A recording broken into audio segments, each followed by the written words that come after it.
व्यंग रचना का शीर्षक है सवालों से डरता राजा।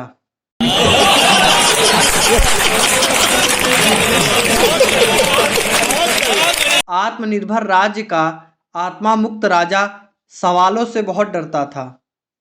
उसके डर का आलम यह था कि वो अपने 9 वर्षों के कार्यकाल में एक भी प्रेस कॉन्फ्रेंस न करने वाला प्रथम राजा था।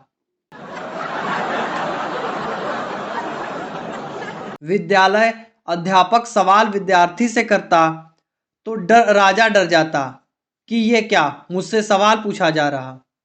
कोई महिला अगर पति से पूछती खाने में आज क्या बनाऊं, तो राजा को लगता कि उससे सवाल किया जा रहा कि आज क्या क्या विकास कार्य किया जाएगा।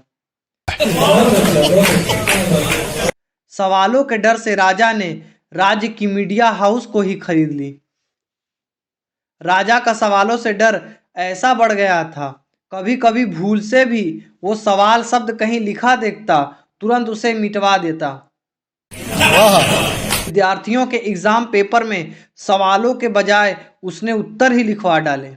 वो डरता था कि कहीं विद्यार्थी ये सवाल मुझी से न पूछने लगे। कहा जाता है कि राजा को पत्नी भी है और बच्चे भी, किंतु पत्नी के सवाल के डर से पत्नी को छोड़ दिया और बच्चों को उसने पढ़ाया तक नहीं, क्योंकि वो पढ़ के उससे सवाल पूछ सकते थे। सवालों के डर से वो ज्यादातर अपने राज्य से बाहर ही रहा करता। राजा की प्रजा पढ़ी थी और राजा से सवाल करना चाहती थी, किंतु राजा ने शिक्षा में ऐसी परिवर्तन किया जिससे जनता की तर्क शक्ति कम होने लगी और सवाल करने में असक्षम होने लगी। और इस तरह राजा सवालों से बचने लगा।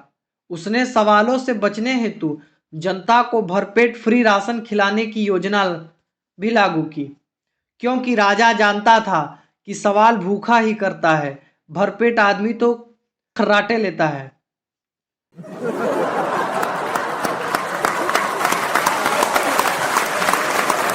राजा से कभी सवाल किया भी जाता तो राजा का गला सूखने लगता और वो जम के एक गिलास पानी पीता, फिर बिना जवाब दिए निकल लेता।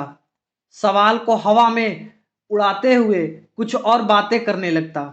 सवाल पूछने वाला चाह के भी राजा से सवाल का जवाब नहीं ले पाता था, क्योंकि राजा सवाल से डरता था। सवाल से बचने हेतु वो हमेशा तिगड़म लगाता था।